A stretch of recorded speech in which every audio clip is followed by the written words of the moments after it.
اعوذ باللہ من الشیطان الرجیم بسم اللہ الرحمن الرحیم وَاتْلُ عَلَيْهِمْ نَبَأَ ابْنَيْ آدَمَ بِالْحَقِّ، اور بیان کر ان کے سامنے خبر آدم علیہ السلام کے بیٹوں کی، بالحق سچی، اذ قربا قربانا بالکل سچی، اذ قربا قربانا جب پیش کی قربانی دونوں نے، فتقبل من احدہما پس قبول کی گئی ایک کی ان دونوں میں سے، ولم یتقبل من الآخر اور نہیں قبول کی گئی دوسرے کی، قال لأقتلنک کہا ایک نے البتہ میں ضرور قتل کروں گا تجھے، قال انما یتقبل اللہ من المتقین کہا دوسرے نے بے شک قبول کرتا ہے اللہ تعالیٰ متقین سے، لئن بسطت الی یدک البتہ اگر تو نے بڑھایا میری طرف اپنا ہاتھ، لتقتلنی تاکہ تم مجھے قتل کریں، ما انا بباسط یدی الیک نہیں میں بڑھانے والا اپنا ہاتھ طرف تیرے لیے، اقتلک کہ میں تجھے قتل کروں، انی اخاف اللہ بے شک میں ڈرتا ہوں اللہ تعالیٰ سے، رب العالمین رب ہے تمام جہانوں کا، انی ارید ان تبوء باسمی و اسمک بے شک میں چاہتا ہوں کہ تو اٹھائے میرا گناہ اور اپنا گناہ، فتکون من اصحاب النار پس ہو تو آگ والوں میں سے، وذالک جزاء الظالمین اور وہ بدلہ ہے ظالموں کا، فطوعت له نفسه قتل اخی پس خوش کیا اس نے واسطے اس کے اپنے نفس کو، قتل اخی کہ وہ قتل کرے اپنے بھائی کو، خوش کیا اس نے اپنے نفس کو، قتل اخی اپنے بھائی کے قتل سے، فقتلہ پس قتل کر دیا اس کو، فاصبح من الخاسرین پس ہو گیا وہ نقصان اٹھانے والوں میں سے، فبعث اللہ غرابا پس بھیجا اللہ تعالیٰ نے کوا، یبعث فی الارض کوریدتا تھا زمین کو، لیوریہ کیف یواری تاکہ دکھائے اس کو کیسے وہ چھپاتا ہے، سوءۃ اخی لاش اپنے بھائی کی، قال یا ویلتا کہا ہے افسوس، اعجزت میں عاجز آ گیا اس سے، ان اکون مثل ھذا الغراب کہ ہوتا میں اس کوے جیسا، فاواری سوءۃ اخی میں چھپا لیتا اپنے بھائی کی لاش کو، فاصبح من النادمین پس ہو گیا وہ پشیمان لوگوں میں سے۔ گزشتہ اسباق میں آپ نے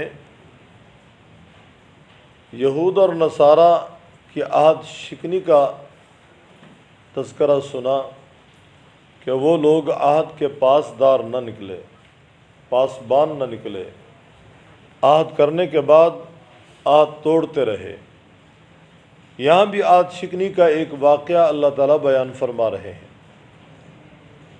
وہ اس طرح کہ پہلے ایک بات سمجھ لیں، وَاتْلُ عَلَيْهِمْ نَبَأَ، نبا کے معنی خبر کے بھی ہیں، نبا کے معنی حال کے بھی ہیں۔ اللہ تعالیٰ فرما رہے ہیں بیان کریں ان کے سامنے حال آدم علیہ السلام کے دو بیٹوں کا، بالحق جو بالکل سچا ہے، سنائیں واقعہ، سنائیں قصہ جو بالکل سچا ہے۔ معلوم ہوا پیغمبر امت کے سامنے جو بھی بیان کرتا ہے وحی کی بنیاد پہ بیان کرتا ہے، اور ہمارا ایمان ہمارا دین وحی کی بنیاد پہ ہے، اور الحمدللہ ہمیں فخر ہے کہ ہمارے ایمان کی بنیاد وحی الہی ہے، عقل نہیں ہے۔ جن لوگوں نے عقل کو بنیاد بنایا ہے اپنے عقیدے کے لیے اور اپنے اعمال کے لیے اور اپنے رسم و رواج کے لیے، وہ لوگ گمراہ ہو گئے، راستے سے ہٹ گئے، اور جن لوگوں نے وحی کو بنیاد بنایا، عقل کو تابع رکھا ہے، وہ لوگ اللہ رب العزت کے ہاں کامیاب ٹھہرے۔ علماء کا طبقہ جو آپ صلی اللہ علیہ وسلم کا وارث کہلاتا ہے، آپ کے دین کا وارث کہلاتا ہے، آپ کے پروگرام کو گویا سینہ بسینہ منتقل کر رہا ہے، یہ گروہ آپ کے دین کا امین وحی کی بنیاد پہ چل رہا ہے۔ اور اس وقت دنیا میں جو جنگ چل رہی ہے وہ یہی ہے کہ کچھ عقل کے پجاری ہیں اور کچھ وحی کی بنیاد پہ پروگرام لے کر چلنے والے ہیں۔ سچائی چھپ نہیں سکتی، نہ سچائی کو دبا جا سکتا۔ عقل کی جہاں انتہا ہے وہاں وحی کی ابتدا ہے۔ ہم یہ نہیں کہتے کہ عقل کو بالکل چھوڑ دو، ہم کہتے ہیں عقل کو استعمال کرو لیکن وحی کے تابع رکھ کے، وحی کو عقل کے تابع نہ کریں۔ اگر وحی کو عقل کے تابع کریں گے تو وحی کو موڑا توڑا جائے گا۔ اہل کتاب یہود اور نصارہ تباہ کیوں ہوئے؟ انہوں نے آسمانی تعلیم کو عقل کے تابع کر دیا، جیسے چاہا جس طرح چاہا اسے بیان کیا، جیسے چاہا جس طرح چاہا اس پہ عمل کیا، نہ تورات اصلی شکل میں، نہ زبور اصلی شکل میں، نہ انجیل اصلی شکل میں۔ بفضل اللہ تعالی امت محمدیہ امام الانبیاء صلی اللہ علیہ وسلم کی وارث چلی آ رہی ہے، اور یہ لوگ جو حقیقت میں امت کہلانے کی حقدار ہے، جنہوں نے حق کو قبول کیا ہے، یہ عقل کو وحی کے تابع رکھ کے چل رہے ہیں۔ وہ کہتے ہیں وحی پہلے ہے۔ بہت ساری باتیں ہیں جو عقل کے خلاف ہیں، لیکن وحی سمجھ کے ماننی پڑتی ہیں، وحی سمجھ کے ماننی پڑتی ہیں۔ اور اگر ہم عقل کو اپنی عقیدے کی اور اپنے ایمان کی بنیاد بنائیں گے تو وحی میں تبدیلی کرنی پڑے گی، وہ نقصان ہوگا۔ پہلی قومیں تباہ کیوں ہوئی؟ انہوں نے آسمانی پروگرام کو تبدیل کر ڈالا۔ آج اس کے پاس اصلی پروگرام نہیں ہے، شتر بے مہار ہے۔ وَاتْلُو عَلَيْهِمْ، امر ہے، حکم ہو رہا ہے کہ آپ بیان کریں آدم علیہ السلام کے دو بیٹوں کا حال، بالحق، جو بالکل سچا ہے۔ اذ قربا قربانا فتقبل من احدهما ولم يتقبل من الاخر۔ اب اصل واقعے کی طرف آتے ہیں۔ آدم علیہ السلام کو اللہ تعالیٰ نے ابتدا میں اس طرح نوازا کہ ایک جوڑا صبح پیدا ہوتا ہے، ایک جوڑا شام پیدا ہوتا ہے۔ آدم علیہ السلام نے 1000 عمر پائی۔ آدم علیہ السلام دنیا سے رخصت ہوئے تو 1000 بچے بچیاں موجود تھے، اور اس شریعت میں ایک ہی باپ کی اولاد کے آپس میں شادی ہو سکتی تھی، لیکن فرق اتنا تھا کہ جو جوڑا صبح پیدا ہوا ہے ان کی شادی شام والے جوڑے سے، شام والے کی شادی صبح والے جوڑے سے۔ ایک ہی حمل سے پیدا ہونے والے جوڑے کی شادی نہیں ہو سکتی تھی۔ آپ نے سورہ نساء میں 4 پارے کے آخر میں حرمت علیکم امہاتکم، محرمات کا ذکر سنا، محرمات نسبی، محرمات رضاعی، محرمات مصاہرہ، گویا جن عورتوں سے رشتہ نہیں ہو سکتا، حرام ہے، ان کی تفصیلات آپ کے سامنے آ گئیں۔ آدم علیہ السلام کی شریعت میں رعایت تھی کہ ایک ہی باپ ایک ہی ماں کے 2 بچوں کی شادی آپس میں ہو سکتے ہیں، لیکن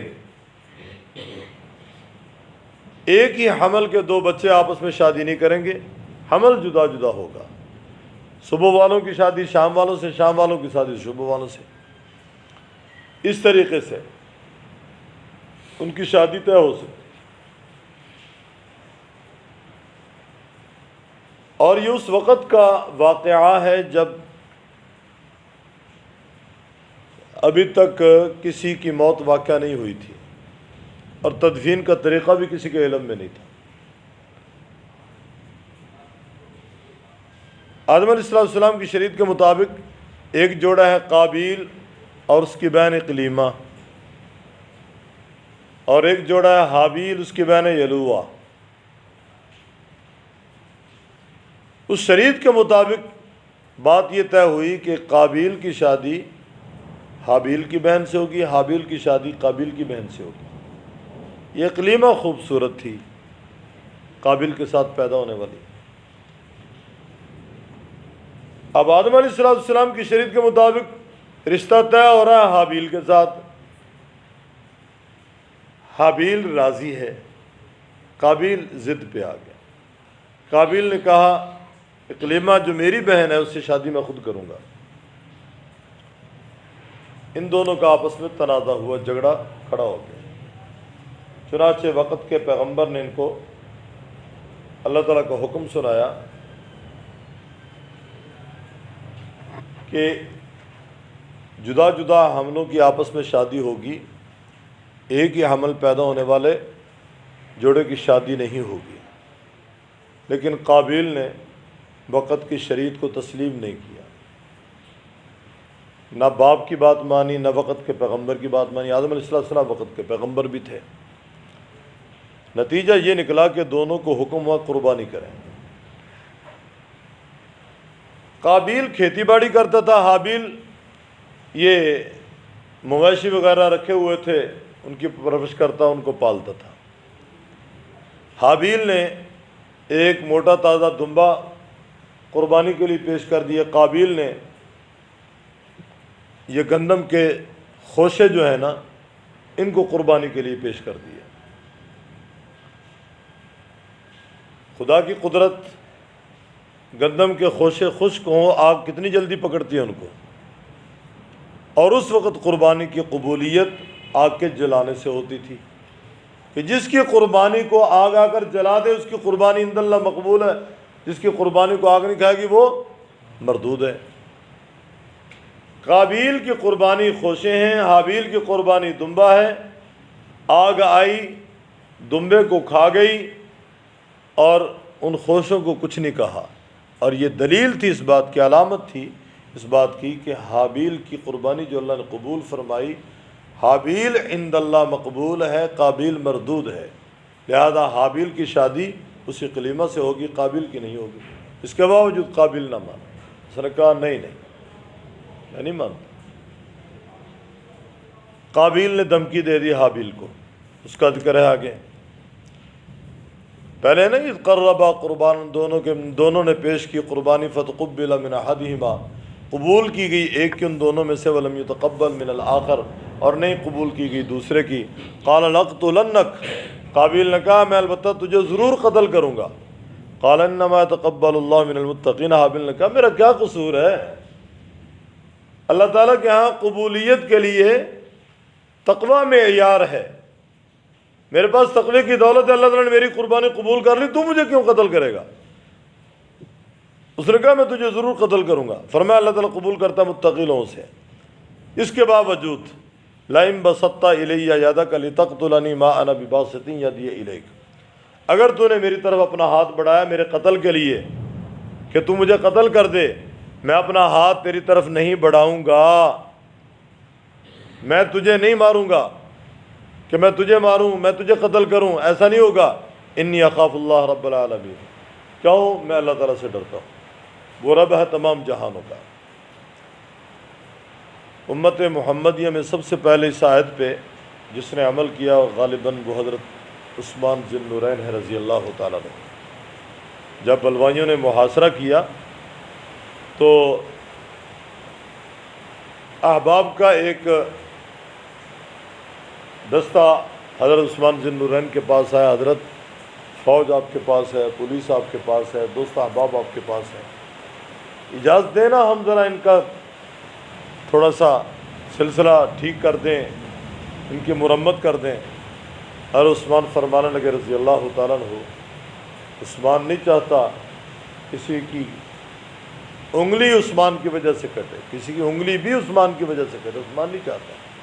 تو سب سے پہلے جس نے اس آیت پہ عمل کیا نا، ما انا بباسط یدی الیک لیقتلک، حضرت عثمان ذی النورین رضی اللہ تعالیٰ عنہ۔ انی اخاف اللہ رب العالمین، میں خوف کرتا ہوں اللہ تعالیٰ کا، وہ رب ہے تمام جہانوں کا۔ انی ارید ان تبوء باسمی و اسمک، حابیل نے کہا میں ارادہ رکھتا ہوں، میں چاہتا ہوں کہ تو اٹھائے میرا گناہ، اپنا گناہ، فتکون من اصحاب النار، پھر تو ہو آگ والوں میں سے، وذالک جزاء الظالمین، اور یہ بدلہ ہے ظالموں کا۔ فطوعت لہ نفسہ قتل اخیہ، قابیل بات نہ ہے، قابیل نے اپنا ارادہ مکمل کر لیا، اس نے خوش کیا اپنے نفس کو اپنے بھائی کے قتل سے۔ کہتے ہیں بھائی بازو ہوتا ہے، اس نے اپنے بھائی کو قتل کر دیا اور خوش ہو گیا، فاصبح من الخاسرین، لیکن ہمیشہ کے لیے وہ نقصان اٹھانے والا بنا، ہمیشہ کے لیے نقصان سے دوچار ہوا۔ اب کیا ہوا؟ قتل تو کر بیٹھا، قتل کرنے کے بعد لاشا کندھے پہ رکھا ہوا ہے، کبھی ادھر جا رہا ہے، کبھی ادھر جا رہا ہے، کبھی ادھر جا رہا ہے، چھپانے کی کوئی جگہ نہیں مل رہی، کوئی تدبیر سمجھ نہیں آ رہی کیا کروں میں۔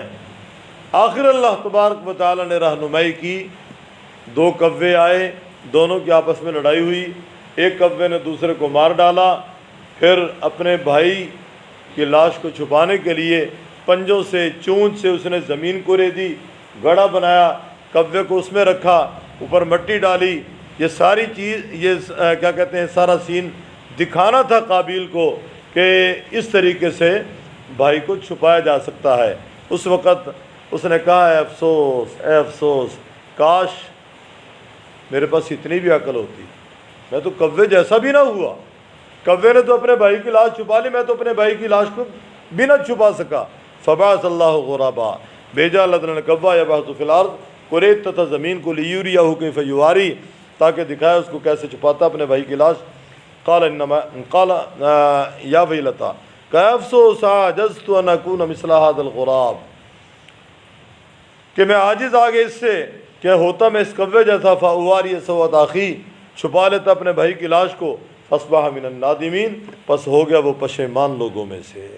اس وقت اس کی ندامت پھر اس کے کام نہیں ہے۔ آ جائے گا بَطْلُ عَلَيْهِمْ، اور بیان کر ان کے سامنے، نبأ ابنی آدم بالحق، خبر آدم علیہ السلام کے دو بیٹوں کی، بالحق کے ساتھ حق کے، اذ قربا قربانا، جب پیش کی انہوں نے دونوں نے قربانی، فتقبل من احدہما، پس قبول کی گئی ایک کی دونوں میں سے، ولم یتقبل من الآخر، اور نہیں قبول کی گئی دوسرے کی۔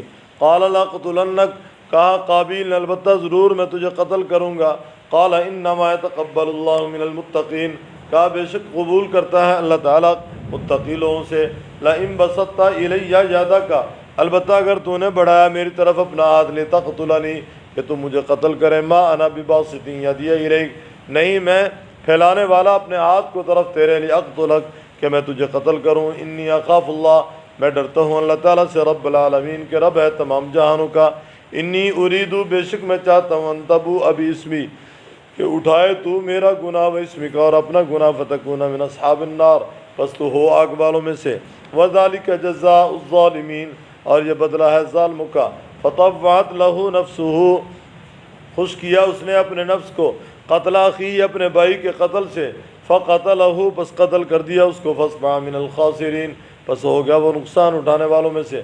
فبعث اللہ غرابا، بھیجا اللہ تعالیٰ نے کوا یبعث فی الارض، قریت تتھا زمین کو، لیوریہ کیف یواری، تاکہ دکھائے اس کو کیسے چھپاتا ہے، سوءۃ اخی، لاش اپنے بھائی کی۔